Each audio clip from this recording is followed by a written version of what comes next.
¿Qué tal, amigos? Muy bienvenidos un día más a Con Ánimo de Lucro. Ya saben, este espacio de información y análisis económico de confianza, este oasis para la economía entendida desde el lado correcto de la historia, desde la defensa de la libertad, la prosperidad, la propiedad privada y el respeto a la búsqueda de la felicidad. En este espacio de Con Ánimo de Lucro, que durante las últimas semanas ha capitaneado como un auténtico jabato mi compañero y amigo Rubén Folguera, al que ya saludo también aquí en el estudio. Rubén. Buenas tardes, ¿qué tal? Oye, enhorabuena por ese trabajazo que has hecho. Hombre, para eso estamos. Tengo que decir que he estado muy tranquilo estos días en casa recuperándome de la operación y tengo que decir que estoy muy orgulloso del trabajo que has hecho. Me alegro de que hayamos dejado el listón medio alto. No, medio alto no, más alto que yo. Bueno. Y eso está muy bien y te lo agradezco. De verdad, un trabajo Gracias a ti. Espléndido, te lo mereces. Muchas gracias. No te doy un aplauso porque va a sonar muy poquito, solo yo aquí en el estudio con los técnicos, pero de verdad, enhorabuena. Enhorabuena, Rubén, y mucha atención a los temas que tenemos por delante, porque hoy tenemos que hablar de nuevo de un asunto muy recurrente en este programa. Ya saben que es un programa dedicado a la economía y los temas económicos que tenemos encima de la mesa van cambiando, pero hay algunos que se van repitiendo.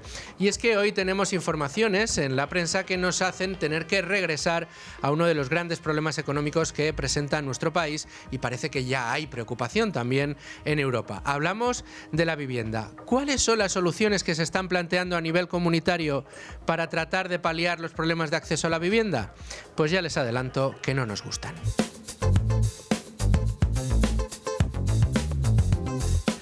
Les tenemos que contar que la Comisión Europea está elaborando ya su plan de choque para una crisis de vivienda que estima en dimensiones europeas y quiere presentar un plan, como decimos, de choque a comienzos de 2026. Este plan, está considerando ideas que desde un punto de vista técnico, desde luego podríamos decir que poco o nada hablan de soluciones reales para el problema de la vivienda. ¿Por qué? Bueno, pues porque se está queriendo consolidar como mensaje claro a la hora de tratar de solucionar los problemas de acceso a la vivienda, que el gran problema de acceso a la vivienda lo tiene el mercado libre y que por lo tanto lo que tenemos que hacer es intervenir todavía más en el mercado. Parece que los burócratas europeos, al igual que los gobernantes españoles, consideran que la única manera de garantizar un libre acceso a la vivienda en el viejo continente es tratando de intervenir en el mercado, utilizando empresas de vivienda pública y construyendo vivienda pública que dé acceso a cada vez más familias y más personas a una vivienda, como ellos dicen, digna. Sin embargo, ¿cómo quieren llevar este plan a cabo? Bueno, pues lo que han puesto encima de la mesa, y hoy vienen informaciones en la prensa al respecto, es utilizando de nuevo la política fiscal. Es decir, haciendo que las distintas administraciones, los distintos gobiernos detraigan cada vez más recursos vía impuestos de la actividad productiva en el sector inmobiliario. Es decir, encarecer el sector inmobiliario en la parte libre para poder crear nuevas estructuras, nuevas viviendas, nuevas urbanizaciones, nuevos complejos que luego poder ofrecer a precios, como ellos dicen, asequibles.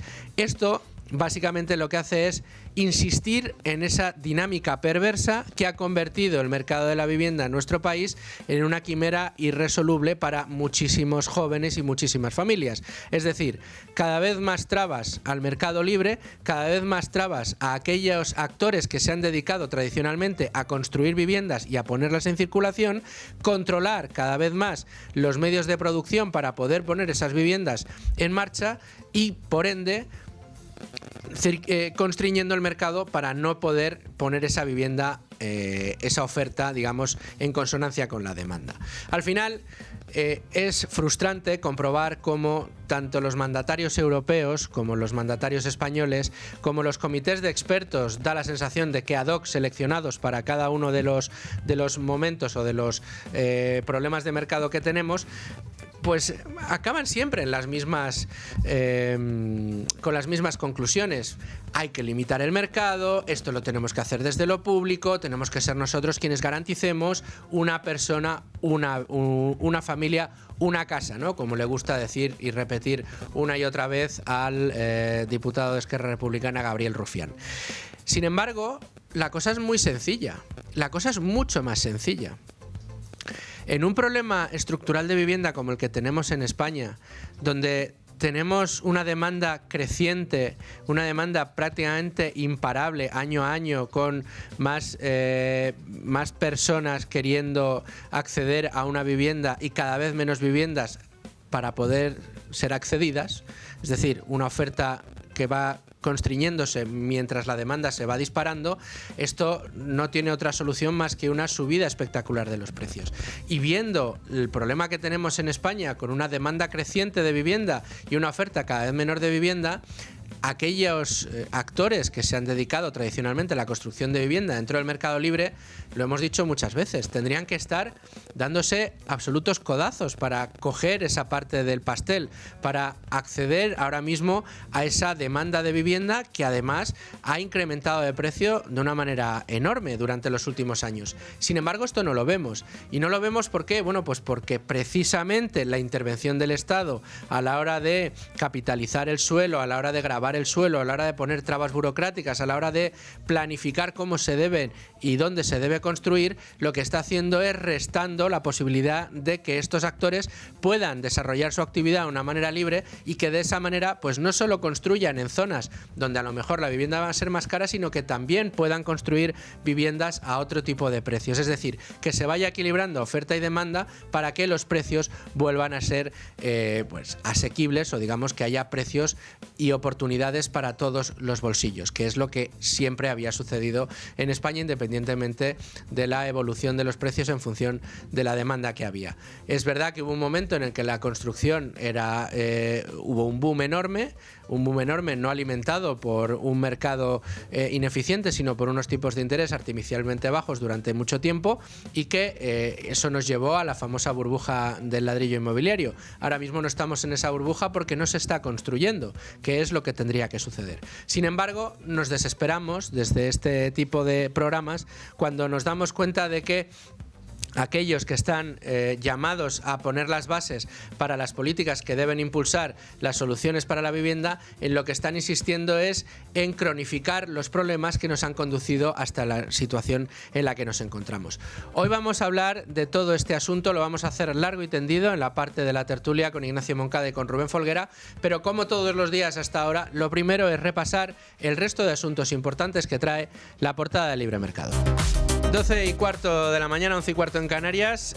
Tenemos a Rubén Folguera ya con nosotros y tenemos que echar un vistazo a la portada de Libre Mercado. Rubén, ¿con qué abrimos ahora mismo? Bueno, abrimos con una pieza de Miguel Puga en la que nos explica que Melilla el ayuntamiento está contratando, la ciudad autónoma, detectives para investigar a los funcionarios, dado el absentismo que se sufre en este lugar. O sea, sobre todo porque es el doble. Los funcionarios de la ciudad autónoma de Melilla están duplicando las tasas de absentismo laboral que en el resto de España. Sí, en concreto su tasa de absentismo se eleva al 15%. Wow. Por tanto, vemos que, y por eso lo justifica la ciudad autónoma de Melilla, que esto tiene un impacto económico muy importante, y de hecho así se ha sabido debido a una licitación de un contrato público que, tal y como afirma este contrato, destinará un total de unos 15.000 euros a través de un contrato menor, según el cual se abonarán un total de 500 euros por cada jornada completa de investigación, que son 8 horas, evidentemente, como regula la ministra de Trabajo.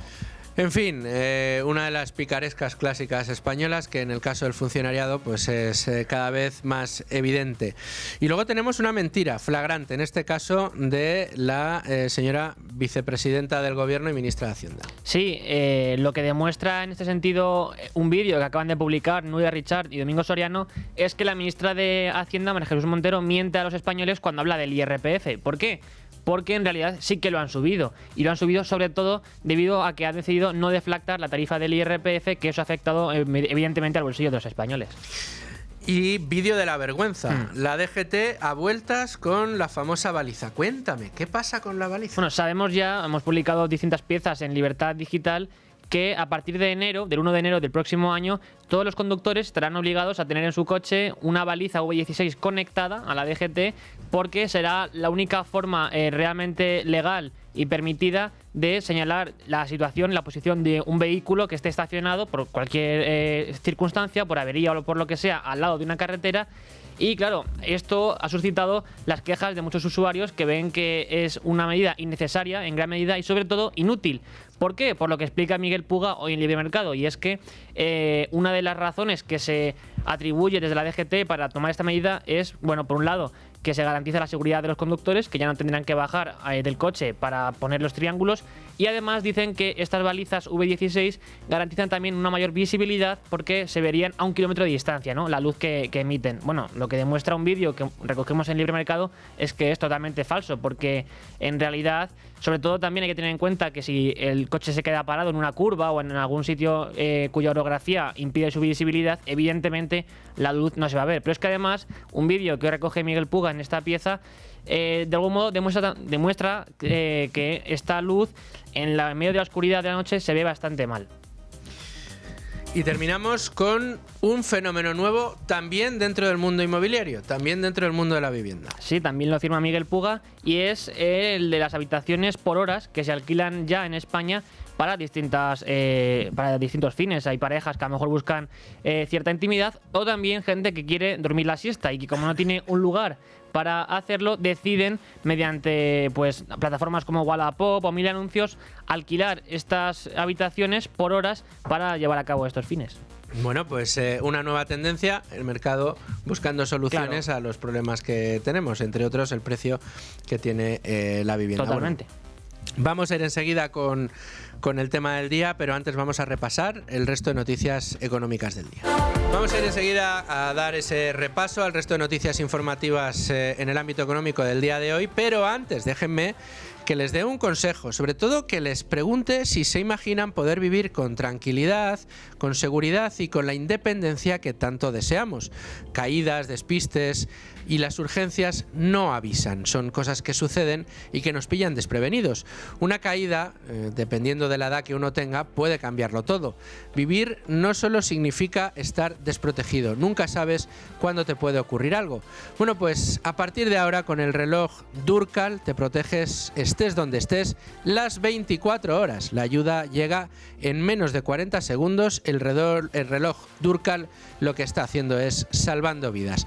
Consigue con Libertad Digital un año de teleasistencia Durkal con un 10% de descuento, el reloj y 3 meses gratis, llamando al, atención, 910 888 852 910 888 852 o a través de la web durkal.com usando el código Libertad Digital con 2 Ds, código Libertad Digital. 12:22 minutos de la tarde, 11:22 en Canarias. Rubén Folguera ya preparado con el resto de noticias económicas del día, y tenemos que empezar por cómo los partidos están empezando ya a engrasar sus aparatos electorales, y los temas económicos y las ayudas ya sabemos que a esta izquierda les encanta. Ya tenemos a Yolanda Díaz hablando de nuevo de rentas universales. Sumar ha propuesto en su conferencia política el pago de una renta universal de 550 euros al mes para todos los jóvenes de entre 18 y 21 años, con independencia de su nivel de ingresos o el de su familia, y como punto de partida, dice, para una hipotética renta garantizada para toda la población. De acuerdo con las intenciones anunciadas por Sumar, la renta básica para la juventud sería un banco de pruebas de cara a una futura paga universal para toda la población, y que de momento no se ha especificado en detalle. Y tenemos que hablar de la AIREF, porque está cargando contra el déficit fiscal y ha publicado un informe en el que hay que echar mucho ojo. Cristina Herrero, la presidenta de la AIREF, defendía este lunes en la presentación de la opinión sobre la reforma del marco fiscal nacional que no es creíble esta misma y que eso acarreará problemas. Así se mostraba en desacuerdo con el objetivo de déficit para 2026, 2027 y 2028 del 0,1% del Producto Interior Bruto aprobado para todas las comunidades autónomas. Tenemos una multiplicidad de reglas fiscales con criterios de fijación poco transparentes, no sabemos por qué el objetivo es uno o es otro, y desde luego con una clara falta de consistencia entre ellas. Y ello ha derivado en un marco fiscal poco realista, por lo tanto poco creíble, y que tiene problemas para exigir su cumplimiento. Además, señalaba que la deuda debería estar en el 69% si se hubieran cumplido con las reglas fiscales. Que si se hubiera cumplido de forma estricta las reglas fiscales, pues el ratio de deuda sería en este momento del 69%. Sin embargo, no se han cumplido esas reglas fiscales y tenemos la deuda absolutamente disparada y, como decía José María Rotellar este lunes en Libertad Digital, el Libre Mercado, poniendo ya en serio riesgo la economía española. Pero tenemos que seguir avanzando en cuanto a las informaciones porque hoy, y vamos a hablar mucho de vivienda, el Congreso vota una reforma para prohibir la compra de casas, atención a los fondos de inversión. El Pleno del Congreso debatirá y votará este martes una propuesta legislativa de Sumar para reformar la Ley de Vivienda de 2023 con el objetivo de prohibir que empresas, fundaciones, personas jurídicas o fondos de inversión puedan comprar casas en España. En este sentido, desde Sumar defienden que la propiedad de las viviendas en manos de personas jurídicas no responden al derecho de uso y disfrute de la experiencia vital, sino a la concepción de la vivienda como un bien de inversión. Y tenemos que hablar de Iberia, porque ha cancelado los vuelos a Venezuela. El pasado sábado, Iberia suspendía sus vuelos comerciales a Venezuela después de que Estados Unidos emitiera un aviso de alerta por una situación potencialmente peligrosa en el espacio aéreo venezolano y en el sur del Mar Caribe. Ahora, la aerolínea española ha anunciado que mantendrá cancelados todos los vuelos a Venezuela hasta el 1 de diciembre por esta situación. Además de Iberia, otras 6 compañías han dejado de volar temporalmente al país, entre ellas Air Europa, TAP Air Portugal, la brasileña Gol y Avianca. Y seguimos muy pendientes de la evolución de los precios. El indicador del que le vamos a hablar no es el IPC habitual, sino uno de los indicadores que más nos adelantó la subida de inflación que sufrimos en el pasado. Es la inflación que sufre la industria. Aquellos que elaboran nuestros bienes y servicios están volviendo a notar un incremento importante de precios. Según ha informado este martes el INE, los precios industriales subieron un 0,7% en octubre en relación al mismo mes del año anterior, tasa 5 décimas superior a la de septiembre y la más elevada desde el pasado mes de junio, como consecuencia de la evolución de los precios de la energía. De esta forma, la inflación del sector industrial encadena ya 2 meses de alza después de haber caído un 1,5% en agosto, cuando rompió con 2 meses de subidas. Y hasta aquí las noticias, el resto de noticias económicas del día. Ahora sí, nos vamos con Ignacio Moncada a la tertulia. Estamos rozando ya las 12:30 de la tarde, 11:30 en Canarias. Nos acompaña Ignacio Moncada. ¿Qué tal, Ignacio? Analista de cabecera de este programa. ¿Qué tal, Luis Fer? Pues encantado de estar aquí, como siempre. Vamos a hablar además de un tema que no nos gusta nada, que es el de la vivienda. Ojalá no hubiera que hablar de eso. Pero es tremendo, te digo, al final. Ha llegado Rubén. ¿Qué tal, Rubén? Que está también con nosotros. Aquí seguimos al pie de caño en la tertulia. Cuando ha llegado Rubén esta mañana a la redacción, bueno, voy a reiterarlo, por si alguien se incorpora ahora. Rubén, que ha hecho un trabajo magnífico durante estas semanas de ausencia en las que no he podido estar, y que ha defendido el fuerte maravillosamente bien. Con ayuda de gente como Ignacio, que también tuvimos aquí hace un par de semanas, hablando de Mamdani. Con Ignacio siempre sale todo muy bien. Pues de nuevo enhorabuena, Rubén. Pues cuando llegaba Rubén esta mañana, estábamos repasando los temas económicos. Es verdad que, aunque no viene muy destacado en prensa, porque bueno, sabemos que igual el ERE de Telefónica es quizá lo que más ruido está levantando, los problemas que pueda haber dentro del sector defensa después de ese, parece que acuerdo que está más cerca para el tema de Ucrania. Pero de repente me cojo el diario El Economista y veo que abren su edición de hoy diciendo que la Unión Europea, para su plan de choque, para mejorar los problemas de accesibilidad a la vivienda, lo que quiere hacer es gravar todavía más las herencias, gravar todavía más el suelo, gravar todavía más las plusvalías, para poder poner en marcha un parque público de viviendas en Europa y así garantizar el acceso a la vivienda como un derecho para todos los europeos. Entonces, claro, yo me he llevado las manos a la cabeza, Ignacio, y he dicho, ¿cómo es posible? A ver, quiero decir, a lo mejor yo soy un poquito bisoño y pensar que en Europa hay cabezas pensantes más allá de lo que es un burócrata de manual es algo demasiado optimista, pero es que no me podía imaginar que lo que estén haciendo es replicando el modelo que está poniendo encima de la mesa el gobierno español, ¿no? Nada, si pensáramos que el objetivo de los políticos es empeorar y consolidar los problemas que tiene el mercado de la vivienda, sería muy difícil de rebatir lo que están haciendo, porque parece destinado todas esas medidas a empeorar el problema y hacerlo más crónico. Al final, el problema de fondo de la vivienda, lo hemos comentado aquí más veces, es muy sencillo de entender realmente. Hay mucha inmigración que está llegando a España, hay gente que se está moviendo del campo, de pueblos a grandes ciudades, y los hogares se están fragmentando. Eso al final lo que produce es que haya más demanda por vivienda, se necesitan más viviendas que antes. y desde el estallido de la crisis de 2008 no se ha construido prácticamente nada. O sea, en España entonces vivíamos 46 millones de personas, ahora vivimos 49,3, creo, millones. Sí, estamos acercándonos peligrosamente a los 50 millones. Hay más concentración de toda esa población en las grandes ciudades y además los hogares son cada vez más pequeños. Hay más divorcios, con lo cual en vez de una casa se necesitan dos. Hay muchas más personas que viven solas en lugar de vivir con una familia. Entonces, al final la conclusión es que necesitan más vivienda y no se construye vivienda. Y existe como una especie de teoría, sobre todo en el ámbito de la izquierda, que es como una especie de terraplanismo económico, que es haber decidido que la teoría económica, la ley de la oferta y la demanda, en el mundo de la vivienda no existe, no rige, no funciona o no se debe hacer caso a ella. Y al final lo que te dice la oferta y la demanda es que si la oferta es rígida, no la mueves y la demanda ha subido muchísimo, una de dos, o construyes más para dar cabida a toda esa demanda adicional, o te van a subir los precios hasta que espantes a toda esa demanda que quiere venir a las grandes ciudades y que no encuentra un hogar. Pero al final las viviendas son las que son. Si hay 100 viviendas y quieren vivir 200 personas en esas viviendas, solo van a vivir 100 de esas personas. Entonces los precios se van a disparar.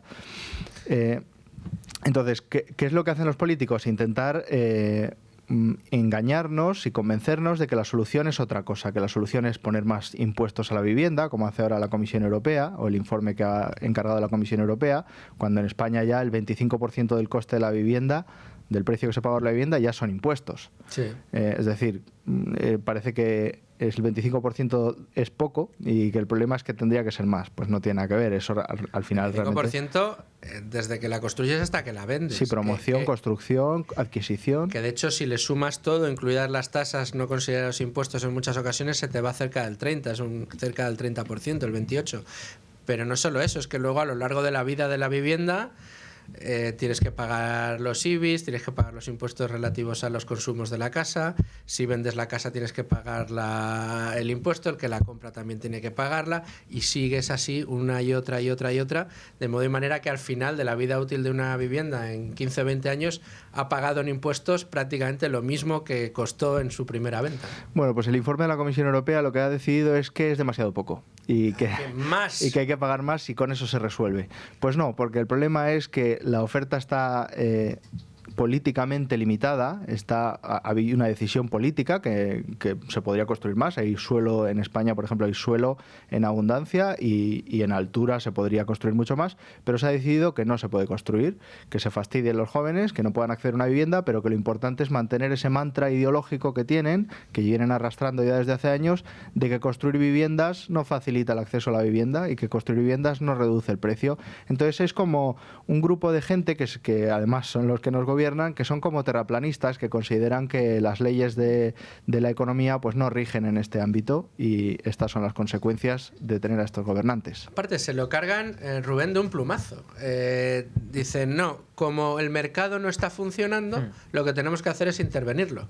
En lugar de decir, como la intervención que tenemos sobre el mercado está impidiendo que se construya como se debe construir para equilibrar oferta y demanda, vamos a quitar nuestras sucias manos de aquí y dejar que el mercado haga lo que tiene que hacer para equilibrar las cosas. No, ellos directamente dicen el mercado no funciona, con lo cual hay que seguir interviniendo. Y eso es lo que ha dicho la Comisión, ¿no? Sí, este informe que va a constituir la base sobre la cual la Comisión va supuestamente a elaborar nuevas medidas para el próximo año en materia de vivienda, lo que plantea es, por un lado, gravar más las rentas derivadas de la riqueza inmobiliaria que se ha generado en las últimas décadas para poder financiar, dicen, nuevas promociones de vivienda asequible. También, en relación con las herencias inmobiliarias, dicen que se deberían replantear los tributos sobre estas herencias vinculadas a la vivienda, especialmente en los tramos más elevados, evidentemente, y siempre ellos meten esta cuña ideológica y contra la riqueza.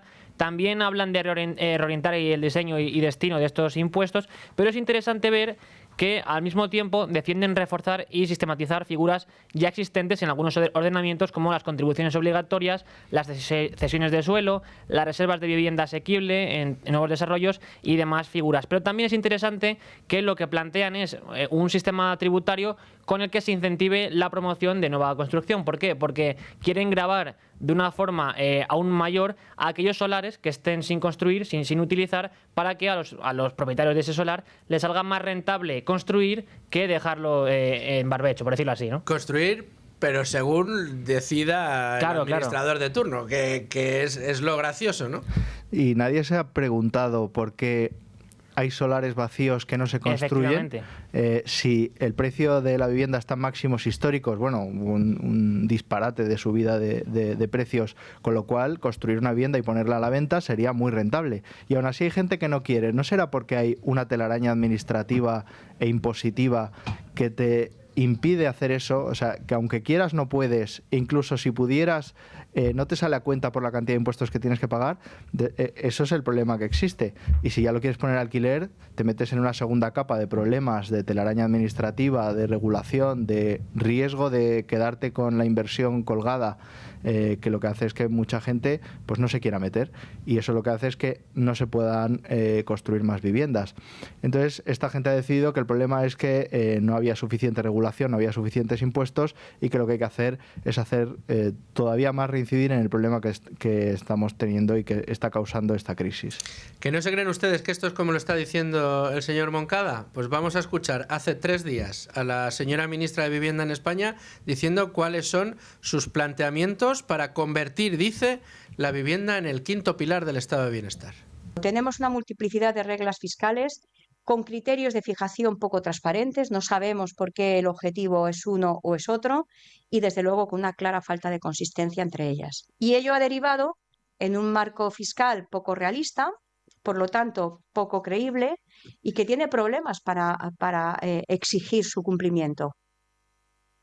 En estos 2 años, y gracias a la Ley de Vivienda, hemos trabajado fundamentalmente en torno Perdonad, a... no era el corte que estábamos buscando, estamos escuchando otra vez la IREF. Vamos a poner a Isabel Rodríguez.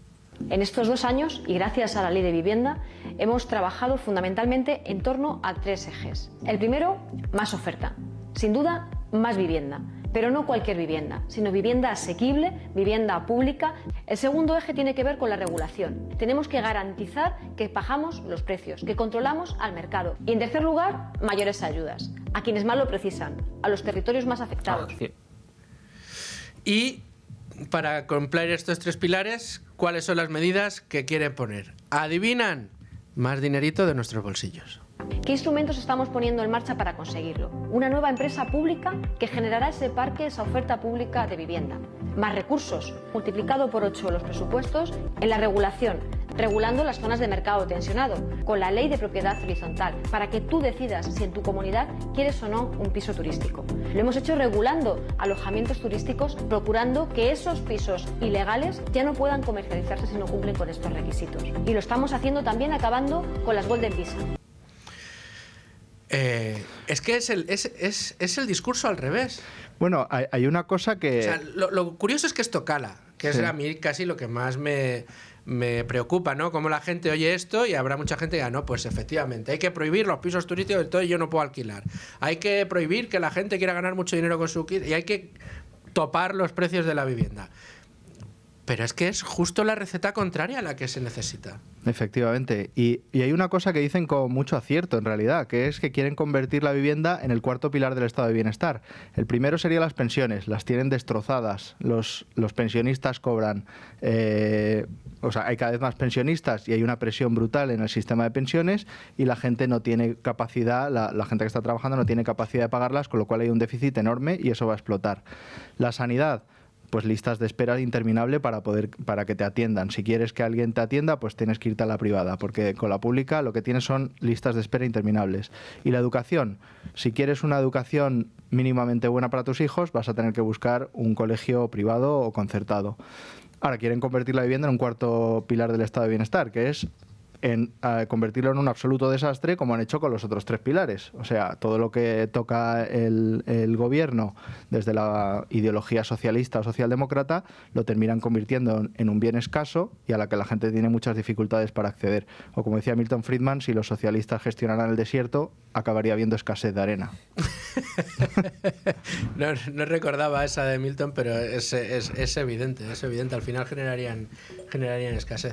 Tú preguntabas que por qué esto cala. Bueno, porque al final es lo sencillo, ¿no? La base del pensamiento ideológico es que al final propone recetas fácilmente comprensibles, que sean asimilables por la masa, por decirlo así, por el conjunto de la sociedad más o menos en general, y que en realidad son antitéticas o antagónicas al pensamiento científico, que diríamos que es aquel que está razonado y que se basa en causas realmente justificadas. Evidentemente, como decía Ignacio, esto es el resultado y la muestra más clara de la ideología socialista, ¿no?, del pensamiento socialista. Y la ideología en el peor sentido de la palabra, evidentemente, porque va en contra de la realidad, es una negación de la realidad totalmente, y evidentemente esto tiene unos, quizá, al menos es una hipótesis que planteo, unos objetivos más allá. No es simplemente arrogarse la legitimidad para construir viviendas simplemente porque ellos crean que el Estado tiene que encargarse de ello. No, es que para ellos el estado de bienestar es ese encargado de regir la vida de la sociedad en todas sus facetas, o al menos en las máximas posibles, y evidentemente no pueden dejar escapar la vivienda, porque ellos en lo que están en contra es del ánimo de lucro, porque, como comentábamos anteriormente, si hay solares vacíos será por algo, es porque evidentemente no interesa al promotor o al propietario de ese solar que ahí se construya, y evidentemente si no le interesa es porque, pese a que el precio esté por las nubes, tampoco va a haber demanda para esa construcción, o quizá, más que no haya demanda, no hay quien se la pueda permitir. Por tanto, forzar de este modo a que los constructores que tengan que construir cuando y donde ellos digan, pues es absurdo, evidentemente. No, y ya no solo eso, sino las propias trabas que implica la promoción de vivienda en España, también. Dependiendo de las lo publicamos en el libre mercado como, según nuestros compañeros de Colliers, puede una promoción tirarse hasta 20 años para finalmente pasar de un solar sin construir a una construcción de vivienda disponible. Sí, en los casos más extremos 20 años, pero vamos, 10 años 10 fácilmente. Por lo menos. Y luego con problemas añadidos de pues toda la normativa que obliga a urbanizar la zona, a correr con los gastos, a dejar una parte proporcional de la promoción para vivienda pública, para vivienda asequible, lo que hace que cada vez sea más difícil poder desarrollar la promoción inmobiliaria como el constructor quiera y ponerla al precio que el constructor quiera, pero para arriba y para abajo, porque dices, hombre, no, yo en esta zona donde quiero construir no puedo construir a unidades de más de 200.000 euros, pero si usted me obliga a dedicar una parte que tenga que venderse a 100.000 y tengo que urbanizar todo, los restos que me quedan para vivienda libre no lo puedo poner por menos de 400.000 euros para poder salir a cuenta, salir en tablas, ¿no?, para que la operación me salga rentable. Pues este tipo de cosas son las que generan mucha ceguera. La gente, yo creo que no termina de verlo. Y es el principio de la solución del problema, el dejar que no cojas a 15 expertos como ha hecho la Comisión Europea para que te digan que lo que tienes que hacer es subir impuestos. Coge 15 expertos que sean del sector y que estén viendo cuáles son los problemas reales que hay y que evitan que grandes constructoras estén, como decía Ignacio hace un momento, como decías, peleándose por suelo para poder construir y poder aprovechar este momento de precios, ¿no? Sí, pero bueno, que tampoco hace falta mucho experto, que se lo puedes preguntar a ChatGPT o puedes mirarlo tú mismo. O sea, si fuera tan rentable construir vivienda y ponerla al alquiler, la gente se mataría por hacerlo y habría todos los años 600.000 viviendas nuevas, pero es que no hay. O sea, no hay ni una, hay poquísimas. Si hubiera esa nueva oferta todos los años, se daría cabida a la demanda y el precio al menos no subiría, no digamos ya bajar, pero no subiría. Pero es que no ocurre porque no es rentable, pero es que muchas veces no es posible, o sea que no te dejan, tú intentas hacer una promoción urbanística, para empezar tienes que adelantar dinero y lo más probable es que lo pierdas, porque no puedas hacer al final la promoción urbanística. Y al final, como decía Rubén, al final a lo que el socialismo nos está llevando es a un intento de que el sector de la vivienda colectivamente lo gestionen los políticos. Recordemos la que nos montaron en unos pocos meses con unos cuantos contratos de mascarillas, los políticos la que montaron, o sea, la pasta que robaron y el desastre que organizaron. Pues imaginaos, si en vez de unos meses y unas mascarillas son las viviendas de toda la nación y durante décadas. O sea, es que eso puede ser un nido de corrupción, que dejaría todo lo que hemos visto hasta ahora como un juego de niños. Y es que se quiere vehicular, entre otras cosas, y lo anunciaba en los cortes que hemos escuchado la ministra de Vivienda, a través de una empresa pública de vivienda que evidentemente tendrá su estructura burocrática, evidentemente tendrá sus propios presupuestos y evidentemente estará regada con los impuestos de todos los españoles. De nuevo, detrayendo recursos de la actividad productiva, detrayendo recursos de la actividad privada para organizar de manera centralizada pues como dices tú, la planificación de vivienda para España. Yo ya que estamos, si Pedro Sánchez para entonces sigue siendo presidente del gobierno, que indulte a Cerdán, a Ábalos y a Koldo y que los pongan a gestionar eso directamente, si total... Hombre, pues ahí seguro que algún contrato amañaban en un momento. Si total, si quieres un experto en gestionar construcción y Pues, presupuestos públicos, ahí los tienes. Si total, va a ser igual. Es tremendo. Pero si queréis, vamos a apartar un poco el capítulo de críticas a lo que estamos viendo, el capítulo de críticas sobre todo a la deriva que está tomando las distintas administraciones políticas, comunitarias y locales aquí en España para tratar de resolver el tema de la vivienda, y vamos a hablar de soluciones que sí funcionarían. Soluciones que está demandando el propio sector desde hace tiempo, que parece al único al que no quieren escuchar. Pues mira, uno muy sencillo sería, ahora mismo existen limitaciones de altura para la construcción. Elimínalas, 0 presupuesto y vas a tener muchas más viviendas por unidad de suelo, y que va a poder dar cabida a toda esa demanda que está llegando y que está llegando todos estos años, incluso décadas. Eso, simplemente con una política muy sencilla, podías tener un montón de viviendas nuevas. Y por supuesto permitir a los... En poco tiempo también. Bueno, lo que se tarda en construir, pero vamos, en general, quitar toda la telaraña administrativa y burocrática que existe, que es lo que hace que una persona se ponga a hacer una promoción inmobiliaria y no consiga construir una vivienda en años. O sea, quitando toda esa telaraña administrativa y burocrática, resolverías el 80% de los problemas que tiene el sector de la vivienda. ¿Habría que liberalizar suelo o no habría que liberalizar suelo? Sí, bueno, es que lo contrario de liberalizar suelo es tener un político que decida dónde hay que construir y dónde no. Entonces, o sea, yo no veo cuál es la ventaja de tener el suelo intervenido políticamente. Entiendo que los políticos vean una ventaja porque ya tienen experiencia gestionando recalificaciones urbanísticas y saben lo que pueden ganar políticamente y personalmente también. Pero para los ciudadanos, para la gente que lo que quiere es simplemente tener el mejor acceso posible a una vivienda, el tener suelo urbanizable no supone ningún problema. Puedes construir, pues como en Estados Unidos, puedes construir a lo ancho también, no solo a lo alto, sino también a lo ancho, y daría cabida a mucha más vivienda. Pero entiendo que los políticos no quieren porque al final las recalificaciones urbanísticas son muy beneficiosas. Bueno, pero también, y haciendo de abogado del diablo, una de las razones que siempre se pone encima de la mesa es que, hombre, no se puede, ¿cómo lo llaman? El urbanismo alocado o el urbanismo... pues no puedes construir en donde a ti te dé la gana. Esto es una... Claro. Argumento que se emplea mucho para que sean los propios ayuntamientos o las propias diputaciones las que decidan en qué zona se puede construir o no. Por supuesto estarán los informes de impacto ambiental, no vaya a pasar por ahí una lagartija todos los días y le vayas a plantar un bloque de pisos, ¿no? Bueno, claro, los políticos dicen eso, que no puedas construir donde te da la gana, que construyas donde ellos digan. Y en eso consiste. Ahora, ¿qué criterios siguen ellos? Pues criterios... que estarán tabulados, pero en general son arbitrarios. ¿Por qué se piensa o se asocia una actividad libre en el mercado inmobiliario, en el mercado de la construcción y la promoción inmobiliaria, con precios desorbitados, con capitalismo salvaje, con exclusión de las personas que no tienen recursos, cuando en esencia al final lo que daría es precisamente una variedad de precios enorme, porque pues habrá constructores que querrán comprarse la pastilla en el barrio de Salamanca para poder construir y vender las viviendas a 5 millones de euros cada una, pero también habrá quien vea una oportunidad de negocio en una zona más deprimida donde pueda construir, qué sé yo, 60.000 viviendas y ponerlas a disposición de la gente a precios más bajos. Es decir, el mercado buscará soluciones para cada una de las zonas y podrías tener vivienda asequible dependiendo del bolsillo de cada uno.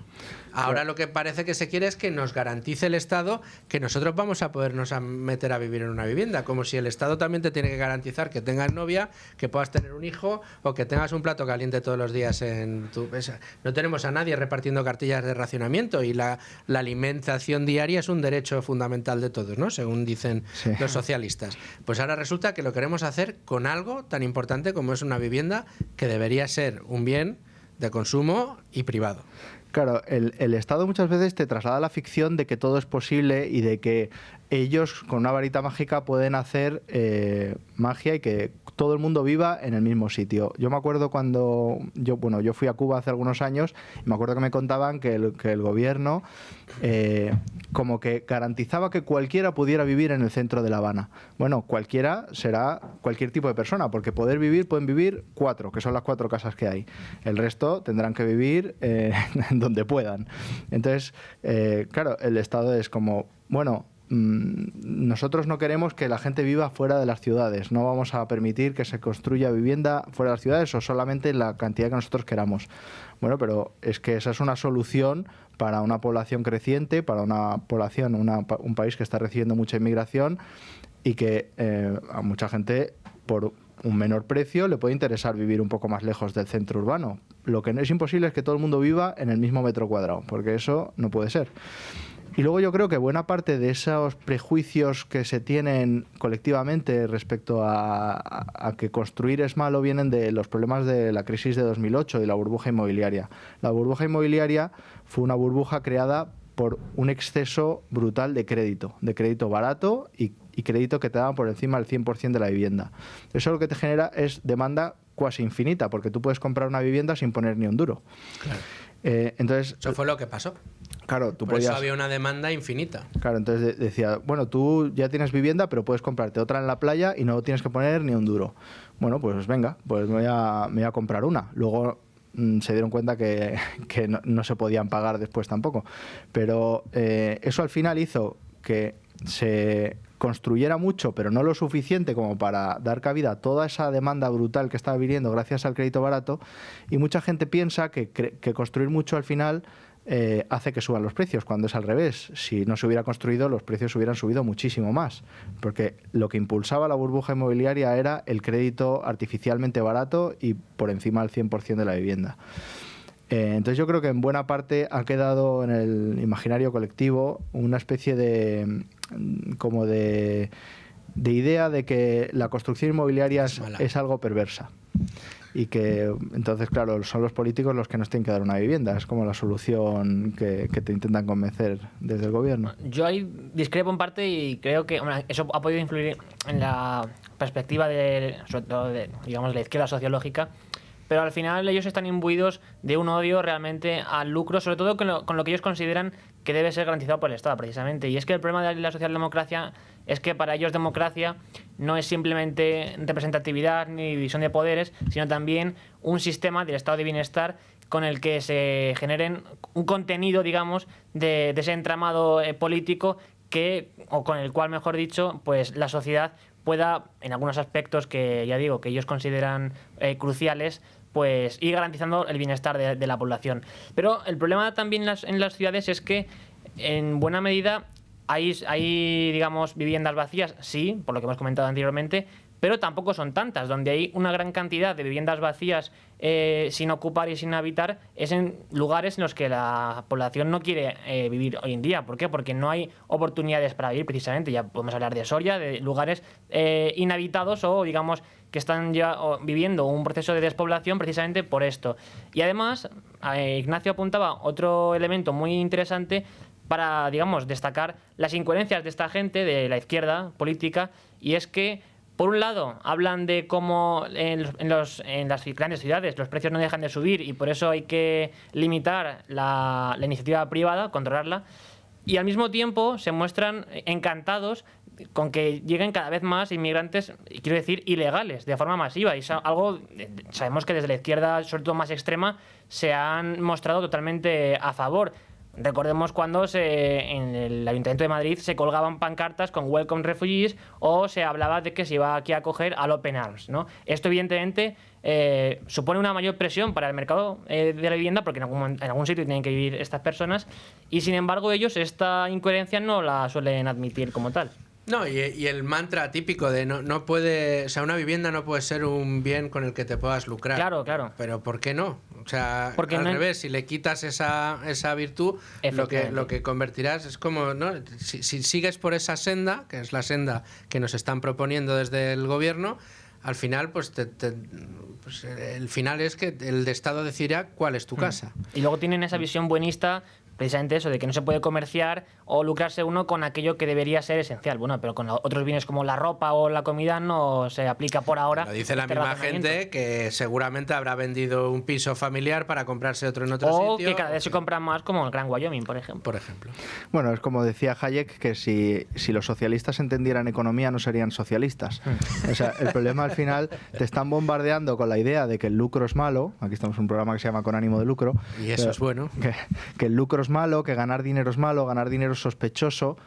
Pero si entiendes economía, descubres que ese es el motor que hace funcionar todo, porque yo trabajo por un sueldo, la gente trabaja por un salario, los empresarios emprenden para obtener un beneficio, las personas que aportan capital lo hacen para obtener un interés, pero al final todo eso es lo que pone a funcionar todos esos recursos escasos en aquellas cosas que son más demandadas por la sociedad para producir los mejores bienes y servicios posibles, para satisfacer la demanda del público, y que lo haces no por amor al prójimo ni por caridad, porque si no, pues lo harían 4 gatos, sino que todo el mundo lo hace y lo hace de forma sincronizada, de forma coordinada, gracias al ánimo de lucro y de cómo el sistema de precios y el sistema de beneficios y pérdidas genera como una especie de motor, un engranaje que funciona de manera perfecta o cuasi perfecta armónica para dar salida o para que se produzcan o para que los esfuerzos y recursos de la población estén orientados a producir aquello que demanda la gente en la mayor cantidad y calidad posible. Claro, y tú que eres profesor, Ignacio, sabes que en las primeras lecciones de economía básica se enseña que el problema esencial de la economía es la escasez. Hay escasez de recursos y claro, estos recursos tienen que ser gestionados, tienen que ser distribuidos de algún modo. Pues ahí tenemos 2 alternativas, bueno, 3, pero 2 extremos. O la economía de mercado, donde la gente al menos voluntariamente y en la medida de sus capacidades y posibilidades puede comerciar y tal, o la economía soviética, básicamente, que todo pues viene del Politburo. O como decía Thomas Sowell, primera lección de economía, los recursos son escasos y hay que economizarlos. Primera lección de la política, olvídese la primera lección de la economía. Y seré yo quien decida cómo hay que gestionar esos recursos. Ya lo hizo Pol Pot en Camboya y ya sabemos cómo sucedió, ¿no? O la Unión Soviética, sin ir más lejos. Pero es cierto que el mercado al final, que yo creo es la moraleja de todo lo que hemos tratado de transmitirles durante esta tertulia, es el que mejor asigna los recursos precisamente por ese ánimo de lucro, porque no todo el mundo tiene la iniciativa para ponerse a promover vivienda inmobiliaria, pero hay gente que quiere hacerlo. Para poder promover vivienda inmobiliaria tendrás que tener empleados, tendrás que contratar albañiles, tendrás que contratar arquitectos, aparejadores, tendrás que contratar servicios, tendrás que contratar al que te haga las ventanas, ese tendrá que contratar a alguien que le compre el aluminio, el del aluminio tendrá que hacer los contratos con los proveedores de las minas. Es decir, es una cooperación voluntaria entre toda la población y ahí hay quien emprende, hay quien trabaja, hay quien ofrece su fuerza de trabajo a cambio de un salario, como bien decías, y quien ofrece los servicios a cambio de un precio y un beneficio. Y eso es lo que permite que todo el mundo colabore para generar las condiciones que permitan solucionar los problemas que tiene la gente. Porque al final, un empresario tendrá o no éxito si es capaz de resolverle los problemas a la gente al precio que la gente necesita que le resuelvan los problemas. Es absurdo querer ser el constructor que más caro vende si no vendes un solo piso. Pues no obtendrás nada de beneficio.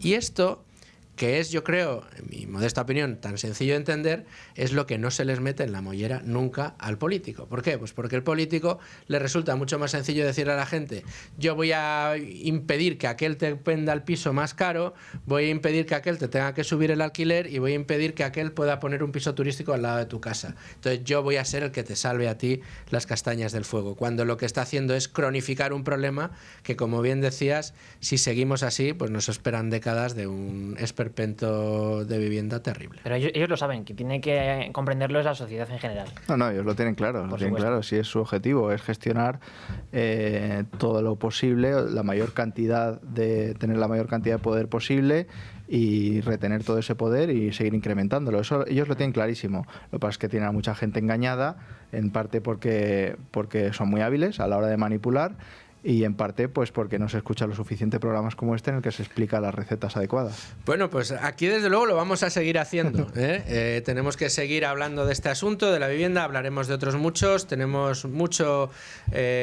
nos queda todavía, de 2025 y tenemos todo 2026 por delante, así que, bueno, pues una temporada en la que prometemos seguir dando guerra y seguir peleando por estas ideas que consideramos que son las mejores para que todos vayamos mejor y para que vivamos cada vez un poquito mejor, que es al final de lo que se trata.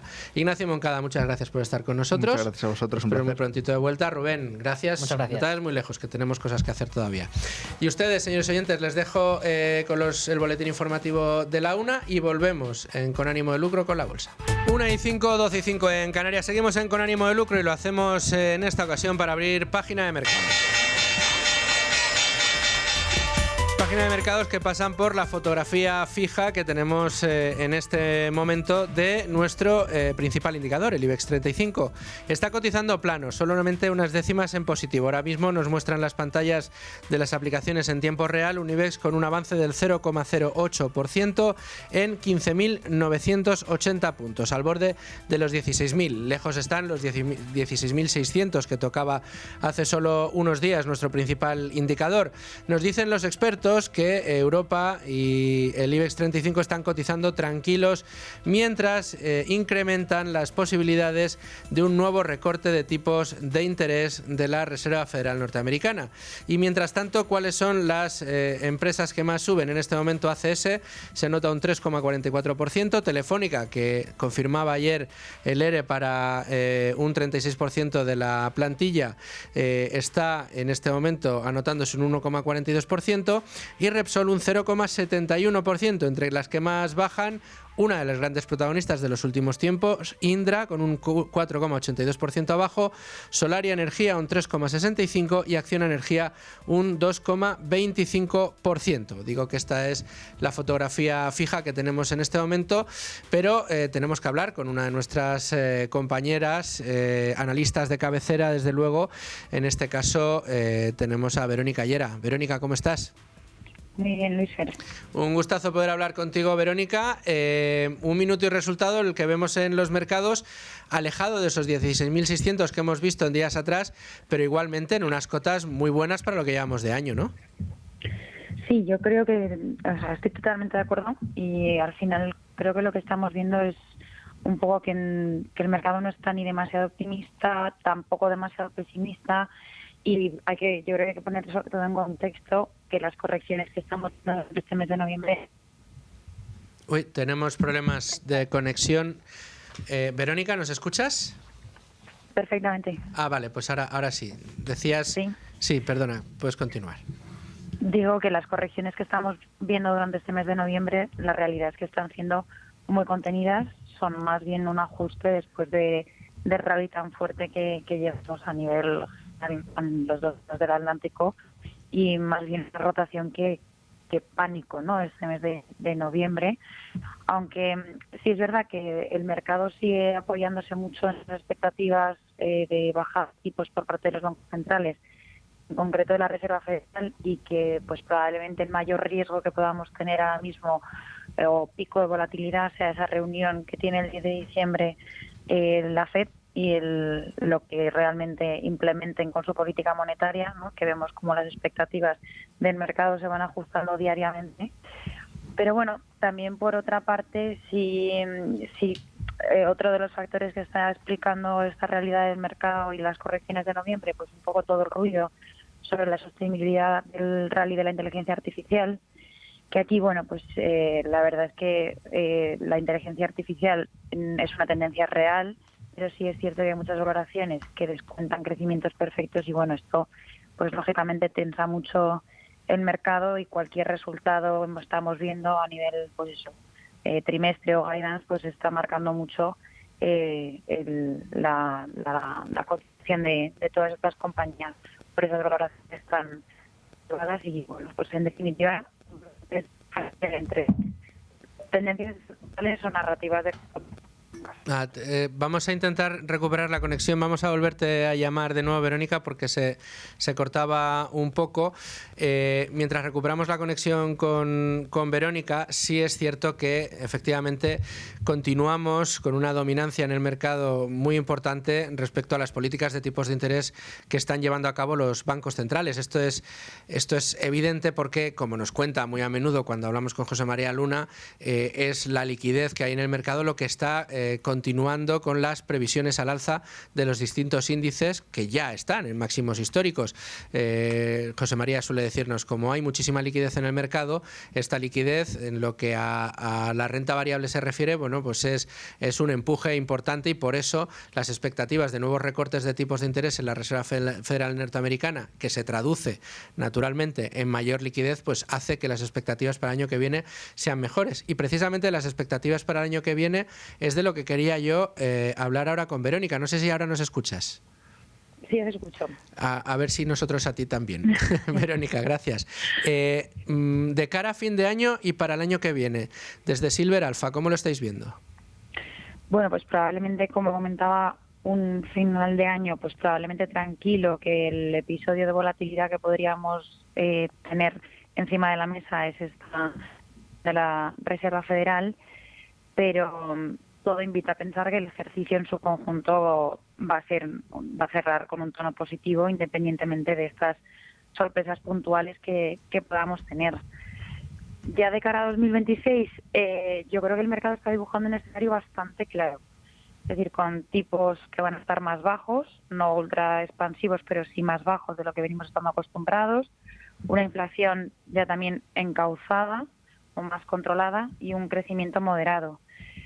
Entonces, en este entorno, nosotros, ¿cómo vemos? Pues que el dinero sí que esperamos que reconozca o que migre, digamos, a compañías, pues nada, que gestionen bien su capital, que tengan alta rentabilidad sobre capital, poca deuda, visibilidad, flujos de caja que den soporte a esa visibilidad que buscamos, y que no dependan de que salga todo perfecto, ¿no? Como hablábamos antes a veces de ciertas compañías de inteligencia artificial, y creemos que sí que el mercado va a volver a distinguir entre el crecimiento bueno, ¿no? Que esté basado en eso, en calidad, en ejecución, en cash flows, por encima de un crecimiento caro que haya vivido más de expectativas que de fundamentales, y que bueno, pues que primen esa mejora de fundamentales con respecto a narrativas.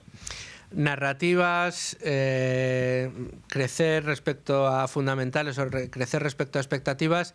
Hablas de en estos términos y me viene un sector a la cabeza donde parece que empieza a haber algunas dudas, que es el de la defensa, tan de moda, ¿no?, durante este año.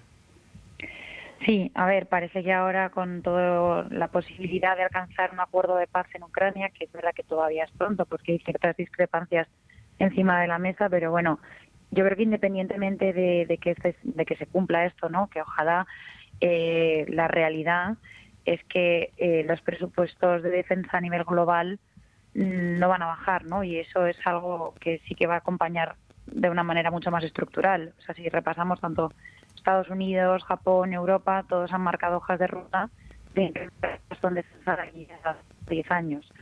¿Que puede haber correcciones? Pues claro que sí, porque bueno, pues este año lo refleja perfectamente, ¿no? Como el sector ha tenido un comportamiento excepcional y... ¿Verónica? Sí. Se volvió a cortar. Decías que el sector ha tenido un comportamiento excepcional este año, pero ahí te habíamos perdido. Que bueno, que siempre que hay sectores que tienen comportamientos tan por encima de otros sectores, pues lógicamente corremos el riesgo de que el mercado, que los inversores puedan pensar que esto ya ha acabado. Pero correcto. En el caso del sector defensa sí que creo que hay más vientos de cola estructurales que acompañan que tanto las compañías de defensa, ciberseguridad asociadas puedan seguir haciéndolo bien en el largo plazo. Pues Verónica Ayera, directora de Desarrollo de Negocio de Silver Alpha, te agradezco muchísimo que hayas estado con nosotros en el día de hoy, y bueno, pues contamos muy prontito de vuelta contigo aquí en este análisis de mercado en Con Ánimo de Lucro. Yo encantada, como siempre. Un abrazo muy fuerte. Un abrazo.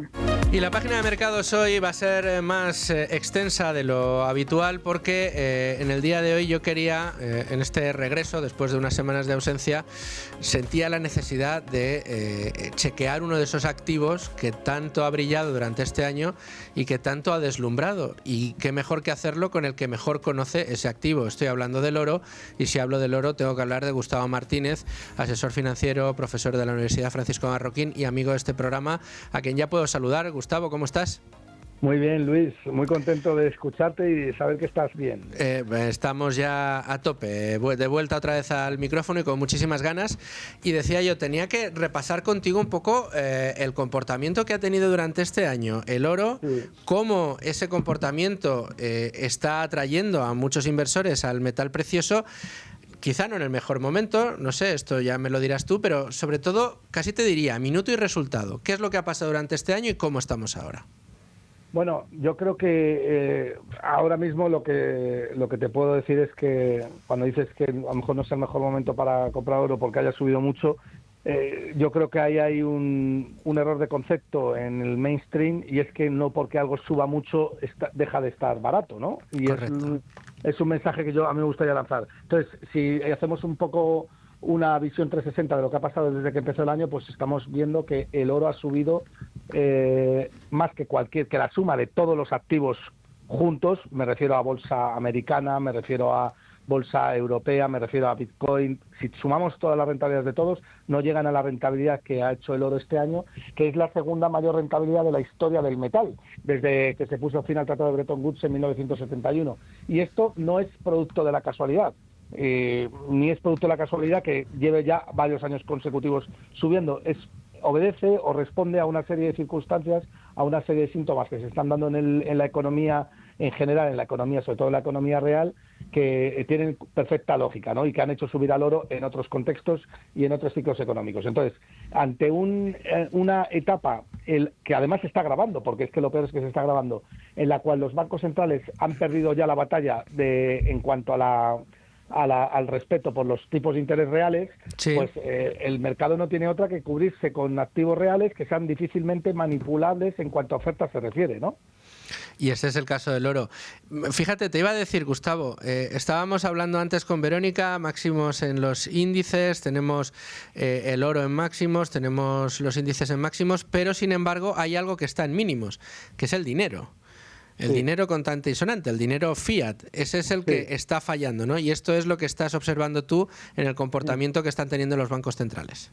En general, el dinero, la deuda. O sea, es que al final el dinero es deuda, o el dinero tal y como lo conocemos en cuestión de moneda fiat, lo que más generalmente aceptado está, pues es deuda, ¿no? Y la deuda en general, todo tipo de deuda está en mínimos de valoración o en máximos de TIR, de riesgo, ¿no? ¿Y esto por qué se produce? Pues porque la confianza o la desconfianza también es máxima, ¿no? En cuanto a estos pasivos emitidos por los bancos centrales. No tanto bonos que son emitidos por empresas que son serias o cuya confianza no se resiente tanto como en la moneda fiat, ¿no?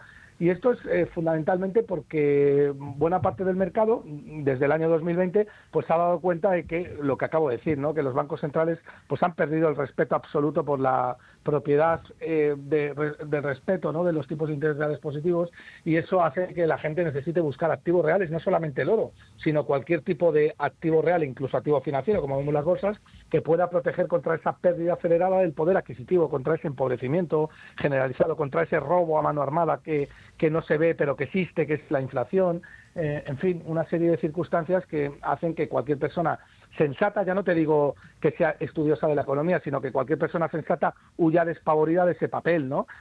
Porque también lo vemos en la vivienda, ¿no? La demanda de vivienda es bestial, también corriendo a huir de esa inflación que no es otra cosa, que no es la que nos dicen en el IPC, Luis.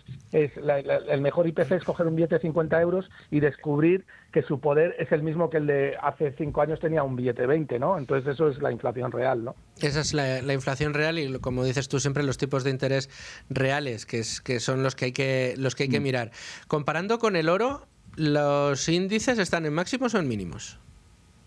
Bueno, en este año los índices están cayendo con respecto al oro, pero en general, si cogemos la estructura a más largo plazo, la tendencia sigue siendo, o la divergencia sigue siendo muy amplia de los índices con respecto al oro. Es decir, en promedio los índices han subido más que el oro desde 1971 y hay etapas o ciclos económicos como el actual en los cuales esa divergencia tiende a reducirse, como pasó en 1971 a 1980 y como pasó desde el año 2000 a 2012, con lo cual, por ejemplo, pues el índice Dow Jones frente al oro y la plata todavía sigue siendo o sigue presentando una divergencia bastante elevada, ¿no? Y eso es otra de las tesis, otra de los catalizadores que creemos que va a hacer que se reduzca en los próximos años debido a una cuestión de confianza, ¿no? Correcto. Avancemos un poco más. Decías que sigue siendo buen momento para comprar oro, pero aquellos que llevan en oro como tú cierto tiempo, ¿estás viendo ahora la posibilidad de cambiar a posiciones algo más defensivas o crees que sigue siendo momento para tener doblada la apuesta en oro? Bueno, es que fíjate que hablas de posiciones defensivas y yo creo que una posición el oro es muy una posición defensiva, claro. Claro, es una posición muy defensiva, efectivamente, frente a este escenario macro. O sea, claro, la cuestión es si la posición es defensiva frente a un bonista o frente a alguien que toma posiciones defensivas dentro de la renta variable, pero es que a mí me parece que más defensivo que el oro en un contexto donde lo estamos viendo, donde todos los termómetros inflacionarios pues están en máximos. Es que mira, fíjate, el propio Banco de Japón, ha subido sus TIR hasta máximos de 40 o 50 años y los tipos de interés reales en Japón están en el menos 2%, en mínimos históricos. O sea, es que jamás se había deteriorado tanto el poder adquisitivo del yen, ¿no? Que también está en mínimos de 40 años contra el dólar. En fin, esto está pasando en Japón, pero en realidad está pasando en todos los lados. Es que los tipos de interés reales, están disfrazados un poco también por los índices, cómo se calculan, o las encuestas de cómo se calculan la inflación, pero la realidad es que para mí la inflación es un problema estructural que está aquí, que ha venido para quedarse y que obviamente pues el que no tenga capacidad suficiente como para protegerse o endeudarse y apalancarse en moneda fiat para comprar activos reales, pues entonces lo va a pasar muy mal, ¿no? Lo puede pasar mal. Y luego hay otro fenómeno del que hemos comentado en alguna ocasión tú y yo, Gustavo, sí, y que tiene mucho que ver con este escenario que pintas, que es el del dólar. El dólar, una moneda que es la reserva, la divisa por excelencia del mundo, la reserva de moneda mundial, y que cada día genera más dudas. ¿Cómo estás viendo tú este proceso? ¿Crees que puede haber una ruptura con el dólar? ¿Crees que podemos ver una gran crisis por esta vía? ¿O crees que serán capaces de capear el temporal para no romper la baraja? No, yo creo que la ruptura con el dólar ya se ha producido, al menos en los activos reales y la valoración de estos activos reales en esa moneda fiat, en el dólar, ¿no? En general en todas las monedas fiat, pero estamos hablando del dólar, que es la panacea, ¿no? Entonces yo creo que ahí está claro que el mercado ya ha dejado de mandar dólares para refugiarse en activos reales. Eso es clarísimo, no solamente el mercado, sino los bancos centrales. Y prueba de ello es que la segunda posición más fuerte que existe ahora mismo en los bancos centrales es el oro, y ha desbancado a los bonos americanos, cuando la posición era bonos americanos, euros y luego iba el oro. Es que el oro ha ganado a los euros y ha ganado a los bonos americanos y ya está en segunda posición cerquita de los dólares. Entonces, bueno, cuando tú ves que los propios bancos centrales están acumulando en sus reservas oro como principal o segunda posición después del dólar, pues entonces te está diciendo claramente que hay un problema estructural de desconfianza, ¿no? ¿Quién va después? Obviamente el mercado, ¿no? El mercado, que es muy inteligente también, ve a los bancos centrales cómo se están protegiendo contra el propio monstruo que ellos han creado y deciden protegerse también, ¿no? Aún así, con todo ello, la gran parte del mercado no está comprando oro, es decir, no hay ni un 2 ni un 3% de gestores en Estados Unidos que lleven oro en sus fondos y en fondos de cobertura, ¿no? Y esto es un catalizador más para entender que en un sistema que solamente puede vivir con una deuda que va a depreciarse por el propio efecto de la desconfianza, pues es normal que el catalizador del oro siga vivo. Así que yo creo que ahora mismo vender oro es una mala jugada, una mala posición, y el que lo hace porque cree que ha subido mucho, pues entonces no ha entendido en qué parte del ciclo estamos, ni siquiera ha entendido los dos ciclos anteriores, en los cuales el primer gran ciclo del oro se hizo un por 26 y en el segundo se hizo un por 7, ¿no? Aquí llevamos un por 2 y algo, ¿no? De hecho, además se da la curiosa circunstancia que tú explicas muy bien, que en términos monetarios estamos sufriendo una inflación terrible. Decías tú, solo hay que comprobar que con 50 euros hoy te compras lo que te comprabas hace unos años con 20. Sí. Pero si lo medimos en términos de oro, lo que hemos tenido es deflación.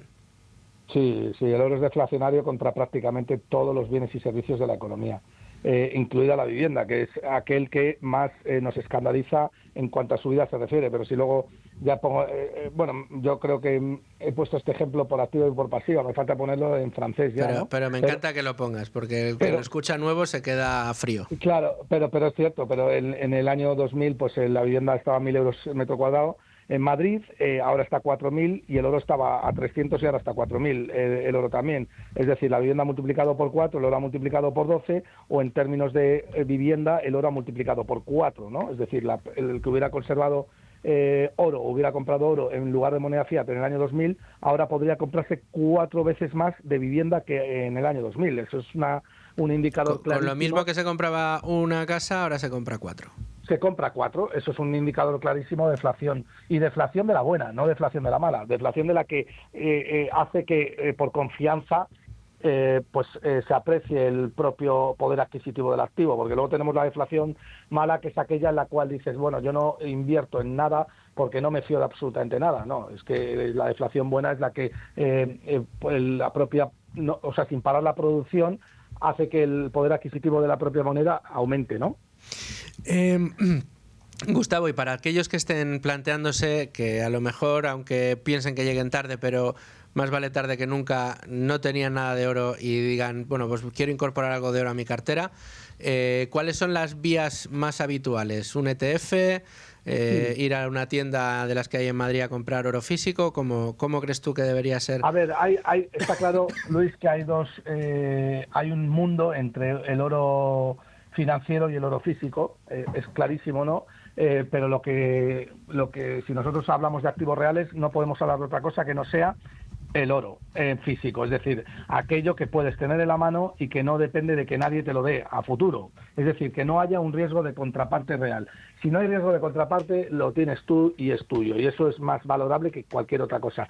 Pero el problema del oro físico es que, como es más difícil de conseguir, no es tan líquido, por tanto, no es tan fácil colocárselo a una contrapartida, y por tanto tiene unos costes asociados de compraventa mayores que pueden rondar el 8% entre la compra y la venta, ¿no? Pero bueno, si estamos hablando de que el oro pues está revalorizando a un ritmo de un 20%, un 20% no, pero a un ritmo de un 11% desde el año 2000, pues perder un año por tenerlo, pues tampoco parece descabellado, ¿no? En cuanto a comisión se refiere.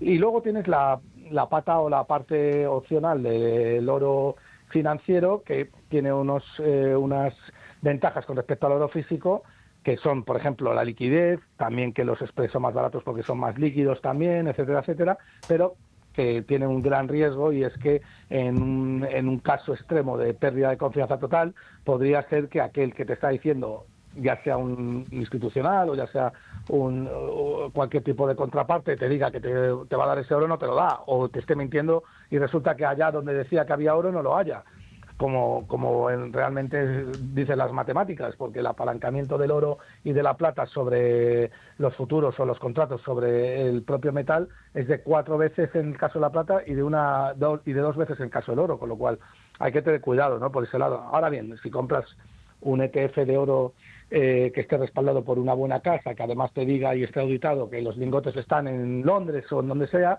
pues oye, ahí es muy probable que te estén engañando, pero podría ser que te estuvieran engañando. Desde luego, como no te van a engañar, es si tienes el lingote en tu mano. El lingote en la mano pesa. Ese no te engañan. Bueno, perspectivas para 2026, rápidamente en un minuto. Bueno, yo sigo siendo optimista con todos los activos reales, tanto el oro, plata, platino, paladio, etcétera, creo que van a seguir subiendo, y soy muy pesimista en cuanto a la deuda en general y en cuanto a la moneda fiat en general también. Pues Gustavo Martínez, muchas gracias por este análisis de urgencia que te he pedido para el día de hoy, para estar actualizados con el metal precioso, y seguiremos escuchándote y contando contigo aquí en Con Ánimo. Vale, gracias. Un abrazo muy fuerte. Y a ustedes, señores oyentes, muchas gracias por estar ahí. Rubén, muchas gracias por estar con nosotros un día más. Y nada, les espero mañana a las 12, aquí como siempre en Con Ánimo de Lucro, a analizar toda la actualidad económica del día, también la actualidad de los mercados y todo lo que tiene que ver con la economía que nos interesa, aquella que genera ánimo de lucro. Les espero mañana a las 12, no se lo pierdan. Ahora, la mejor programación, la de radio.